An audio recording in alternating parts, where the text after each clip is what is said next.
Ladies and gentlemen, we're about to begin the funeral service.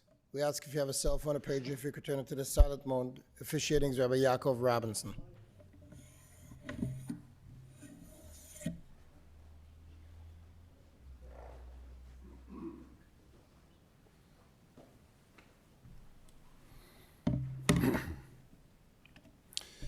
We will begin with the 23rd chapter of Tehillim. Mizmor David Adonai Roi Lo Echsar. Binos Deshi Arbiseni Ami Menuchos Yinahaleni. Nafshi Yeshovev Yancheni B'Maglei Tzedek Laman Shemoy. Gam Ki Elech B'Getz Almaves Lo Ira Ra Ki Ata Imodi Shivtecho Mishantecha Hemi Yinachamuni. Tarach Lefonai Shulchan Neged Soveroi. Dishanta B'Shem En Roishi Kosi Rivaya. Ach Toy V'Chesed Yedefuni Kol Yemei Chayai V'Shavti B'Veis Adonai La'orech Yamim.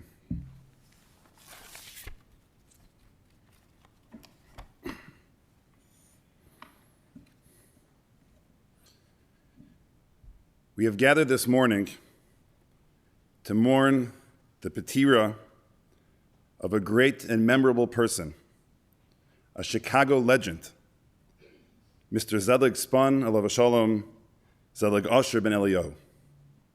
We wish our sincere condolences to his dear wife, Mrs. Miriam Spun, and his children, Eliza Lipson and Neil Spun, and his grandchildren, Sherry and Achiad Erlich, Matthew and Michelle Lipson, Baruch and Ashanti Lipson, Gabe Lipson, Mala and Michael Eunice, Shoshana Lipson and Tali Lipson, and to his great-grandchildren, Nati and Itai Erlich, and YY and AZ Eunice. My name is Yaakov Robinson, and I stand here today wearing two hats. One is Rabbi Yaakov Robinson, the officiating rabbi. Another as an 8-year-old Kobe Robinson, going with my father to Selig's restaurant in Highland Park, where the only thing more memorable than the chicken canadle soup served in little pottery bowls with handles is the owner of the restaurant with his warmth and radiating smile. My father, Rabbi Barry Robinson, alav shalom, and Selig were the closest of friends. It started when my father worked in Northbrook and frequented Selig's restaurant. We as children would go there on a regular basis with a minhag accustomed to go every Erev Pesach to get out of the house and to avoid the congestion at the restaurants in West Rogers Park. This friendship continued for several decades. First, there was a shiur that my father would give at the restaurant, and then after the restaurant closed, Selig would be a regular attendee of many of the shiurim that my father would give at Kins and other locations throughout the city. He was always attentive and involved in all of the conversations. When I was asked to officiate today, despite the fact that rabbis are very busy today with the current situation in Eretz Yisrael that's very much on our hearts and our minds, I said yes immediately. As an honor to my father, who I am certain would want me to be there for Selig and his family, who he cared very much about, but also out of gratitude to Selig himself. From all of my parents' friends, Selig stands out with a select group that always made me feel like $1 million. Every single time we came in contact with each other, it was a massive shalom aleichem, an even more massive smile, and many words of encouragement. Later, when I became a rabbi, he openly shared his pride and support, something that I am personally very grateful for, and it still makes me feel very good to this very day. Selig passed away on the Yom Tov of Shmini Atzeres. Our sources teach us that the essence of Shmini Atzeres is that it's the day that we don't sit in the sukkah. But why is this a good thing? Don't we love our sukkahs? The answer given is that sukkahs is a temporary lesson that we can bring our entire lives into God's domain, represented by the sukkah. Shmini Atzeres is the day that we show that we have learned the lesson well, and we leave the temporary sukkah, and we permanently commit to actually live our lives accordingly. Selig lived up to this standard. He didn't have a double life, work on one hand and his learning, davening, and religious life on the other. For him, it was all one. He saw his work as an opportunity to serve Hashem and others. He himself was a living Kiddush Hashem. He sanctified God's name. The way he greeted every man, woman, and child, whether Jewish or not. Plus, he was so happy to provide kosher food, especially in an area that otherwise people wouldn't have access to it. Another memory that stands out in my mind was his deep love for his wife, children, and most evidently his grandchildren. He was very proud of their accomplishments and their growth. It brought him tremendous nachas. I know that his patira is an irreplaceable loss, but your actions as his children and grandchildren will help perpetuate his legacy and memory, and will be a great merit for his soul. One final thought. We're about to start the Parsha of Bereishis. The opening words of the entire Torah are Bereishis bara Elokim, usually translated as, in the beginning, God created. The problem is, that's not a proper translation of the word Bereishis. Literally translated, it's translated as follows. In the beginning of, God created. Now, the Meforshim struggle with this because there's a blank. In the beginning of what? Rashi discusses this. Ramban discusses this. My Rebbe from Yeshivas Ner Yisrael, suggested the following answer. God created a world, but put it into our own hands to make it a better place. And therefore, it's intentionally left blank. In the beginning of blank, God created heaven and earth. What is it going to be? Is it going to be a place of good, a place of connection, a place of love and happiness? Is it going to be a place of devastating destruction? It's completely in our hands. And I think about this idea when you think about a life. In the beginning of what? What kind of life is this person going to live? And I think it's very clear that when God gives us this blank canvas, we have to do the very best that we can to fulfill it and to fill it and to paint it as beautifully as possible.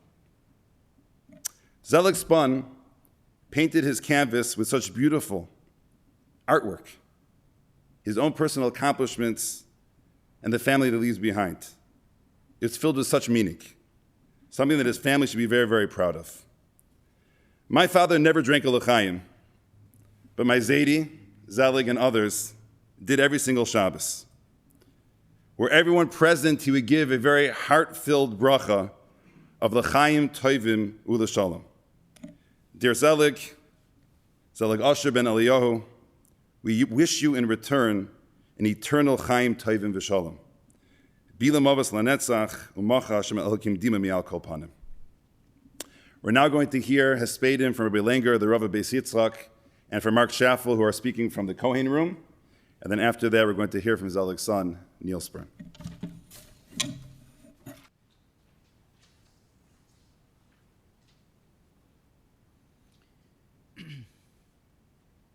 Today is Isru Chag, the day following Yom Tif. So we are somewhat limited what we could talk about. But I would like to share the following thoughts. Selig was somebody who had a very special place in many of our hearts. And I was trying to think what made this man, what made Selig so special.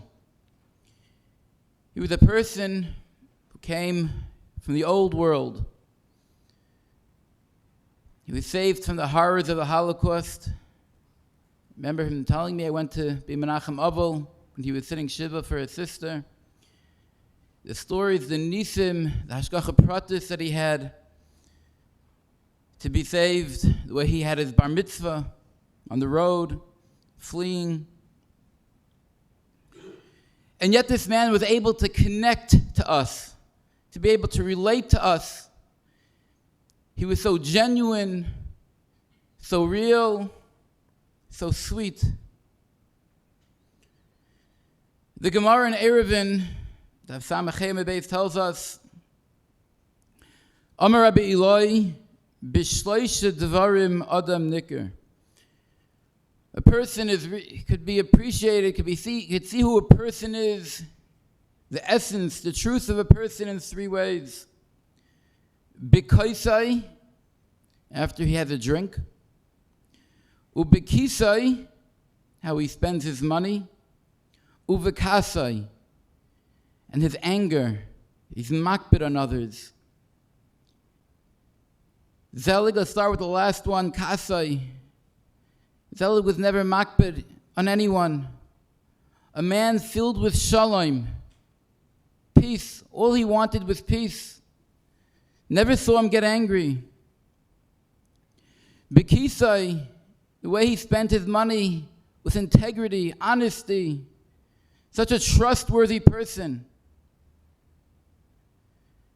Ubekaisai, after a person has a drink, how do they act? The last time I saw Selig was at Ne'ilah on Yom Kippur. When I joined Beis Yitzchak 5 years ago, Selig was there every day in and day out, on time to davening, weekday, Shabbos. As the years moved on, his health was waning. It became more difficult for him to get to shul. He did when he could. He was there, Rosh Hashanah, this past year. He came from Ne'ilah. I was looking forward to Simchas Torah. Selig never missed Simchas Torah. Simchas Torah was the highlight of his year. Like Rabbi Robinson mentioned, Selig knew how to make a l'chaim. And his grand l'chaim was on Simchas Torah. The brachas that he would give out, the song, the l'chaim niggin. And it would always culminate with a tzipui for the Yeshua, a waiting for Mashiach. How he waited for Mashiach. He understood. He looked at the world around us. He saw where the world is heading. The moral decadence of society, what's going on with us. And he knew, Ein lanu mi lishon ela avinu shebeshamayim. The only one we could rely on is HaKadosh Baruch Hu, and we need Mashiach. That's all he wanted, that we need Mashiach. He would cry out, we need Mashiach. He had a tremendous love for Eretz Yisrael. He would talk about that in his l'chaim as well, for Eretz Yisrael, the safety and security of Eretz Yisrael. He had a love for every Yid, for Klal Yisrael. His desire to have a world of peace, of shalom.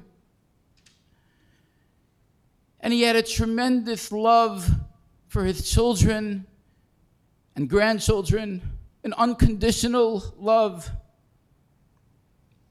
He was so proud of each and every one of you. He would always talk to me about, he was so proud of my daughter Eliza. She did this and she does that. Always talking about them and their accomplishments. The way he loved and took care of his wife, Mrs. Miriam Spun. His love of Torah. He would always talk to me about Rabbi Barry Robinson's shir. And he would lament that as he was getting older, he couldn't remember the Gemaras that he was learning so well. And he would tell me about the days when he'd learn, he'd remember everything. And now it's so difficult, but he would persist, he would keep on learning. He recently made a siyum on Masechtas Pesachim. He would listen to shiurim, one of his favorite Magidei Shiurim, Y.Y. Jacobson, and various different Magidei Shiurim he would listen to. Always involved in Torah, love for Torah. Selig passed away on Shmini Atzeres. Shmini Atzeres is a day where the Medrash tells us, HaKadosh Baruch Hu says, Kosha alai pridaschem. The day of Shmini Atzeres is a day where HaKadosh Baruch Hu says, we remain one more day, Klal Yisrael, remain one more day with me. It's so hard to depart. And this was my feeling towards Selig and all of our feeling. Kosha aleinu pridatzcha. It's so difficult to be separated from you. But we could still remain connected. Well, the way we can remain connected to Selig is by emulating his ways. Taking on a mitzvah, taking on Haga Toiva, Amida, something to take upon ourselves. Especially the children and the grandchildren. I could tell you he's looking up from Shemayim and he's shepping so much nachas, just take on something. Come a little closer. All of us. He would have so much nachas. Selig should be a melas yosher for his wife Shetichya. for his children, his grandchildren, and his tefillah for Eretz Yisrael and for Shalom are needed now more than ever. We should all be Zaycha to see Mashiach, Tzidkeinu b'Mheinu, and to see the day where Mocha Hashem Dimba Mi'al Kol Panim.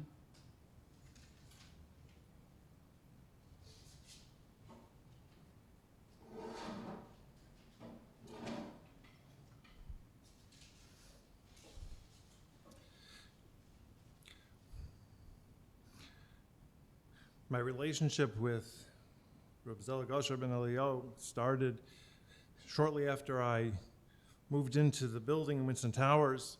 He had been the one hosting the Motzei Shabbos Minyan in the building.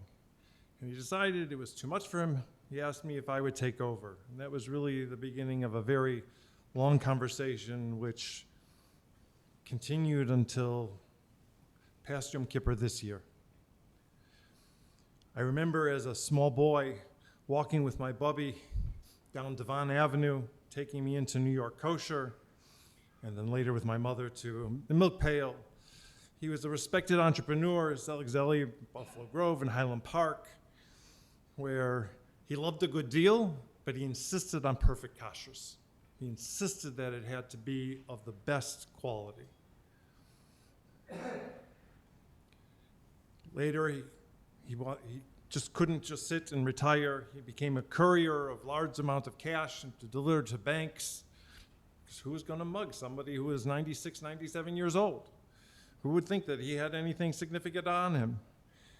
But he felt that he was contributing and he was helping, and it was an important part of his life.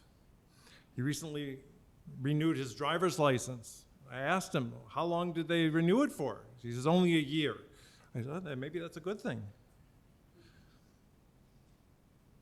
He loved Eretz Yisrael. For a short time, he lived there in the 70s. He wanted to be buried there. Of course, now the circumstances that he couldn't. But Eretz Yisrael was where his heart was and will remain forever. He loved the shul. He loved to daven there. He loved to daven earlier years in other shuls before he moved to West Georgia Park. He would daven for the Yomad. He would say Haftorahs. He had he liked this about it. He liked that about it. It was always important to him that it was a good quality and it was a good Bal Koreh and it was a good Bal Tefillah. Even though his mind waned a little bit in the last few years, he was always involved in learning. Many, many Fridays I would bring him the papers, the Parsha papers, and I would put them on his door. When I would come for Shabbos Kiddush, he would talk about, I like what this one had to say, I like what that one had to say. And even some shiurim that he attended later in his life. He was attending a Hilchos Shabbos shir for a number of years. I'm going to tell Reb Moshe Menachem, I don't understand what he said over there. I have to ask him. It was very important to him to understand and to really get it and to delve into it. That level of acuteness of mind at his age was really unusual. Loved the time that we got to spend. I used to come over to his apartment after shul, before I would go for lunch, make kiddush, and he would sing the song that we've heard of a number of times. A couple times I wasn't able to go. He would, I waited for you. He would prepare nice things.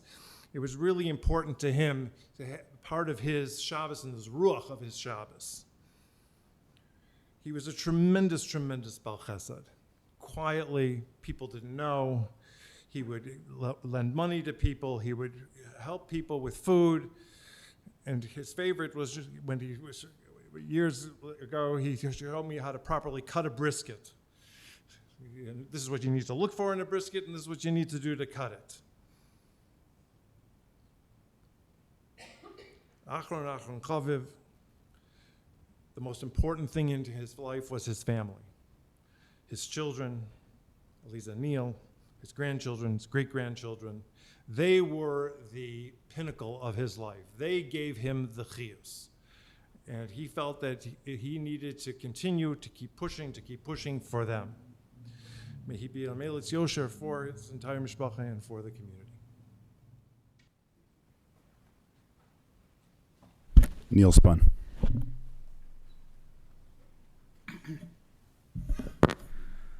My father was a very generous man.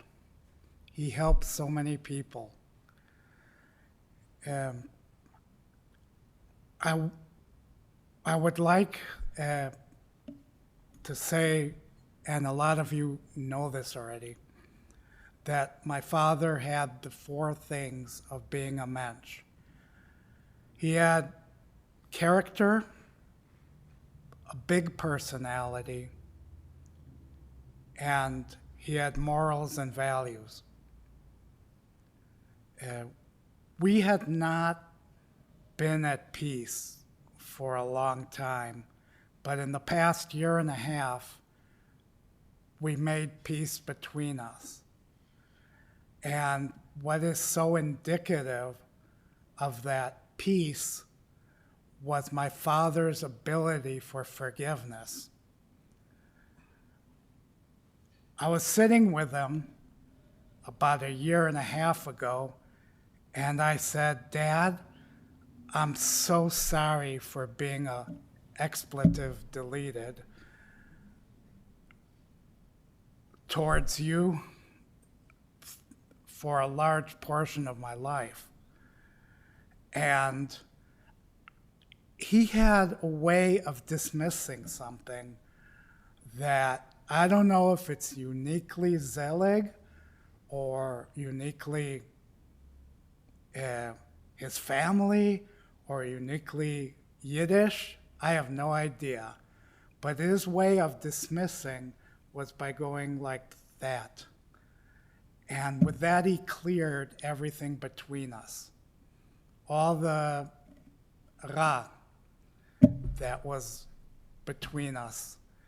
And we became closer during that year and a half. He helped so many people. And he was very famous for Selig's delicatessen. I could be in Israel, California, lots of places. And people would ask me about my background. And all I had to do was mention Selig's, and people would recognize it and recognize him. There are three favorite memories I have of him. I was trying to look for one, and there are three. The first one is, I'm going down in importance. This is the third important one, was sharing Shlivovitz and Crown Royal on Shabbat. And as been mentioned, he had his drink or two on Shabbat after Shabbat lunch. And the second one is quintessentially American. He works 6 days a week, and playing catch with him during Motzei Shabbat is my favorite memory, except for the one that happened a week ago. During the first 3 days of Sukkot, because I'm not Shomer Shabbat, I had the opportunity to come from where I live and spend time with him, talking. And we talked a lot. And that's the closest that I've ever felt to my father. And as many have said here, he was a great man that encompasses everything a mensch should be.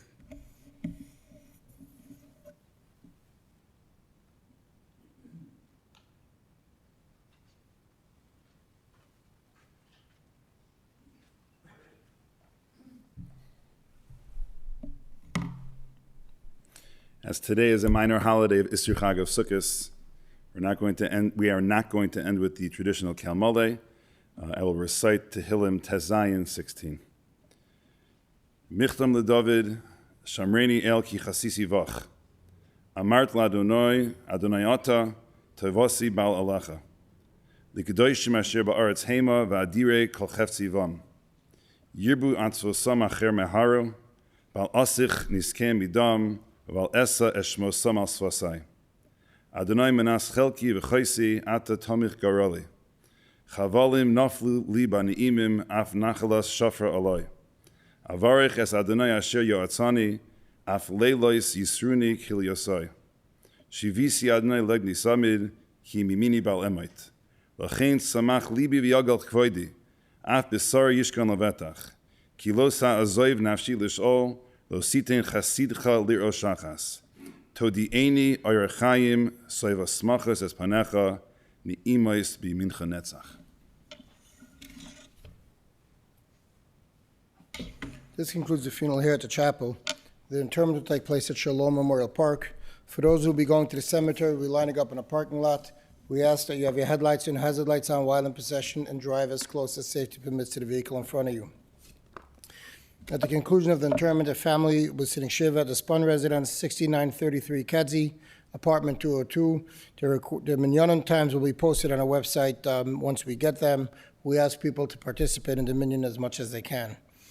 If we can all rise and have all the grandsons and grandson-in-laws join us and act as pallbearers.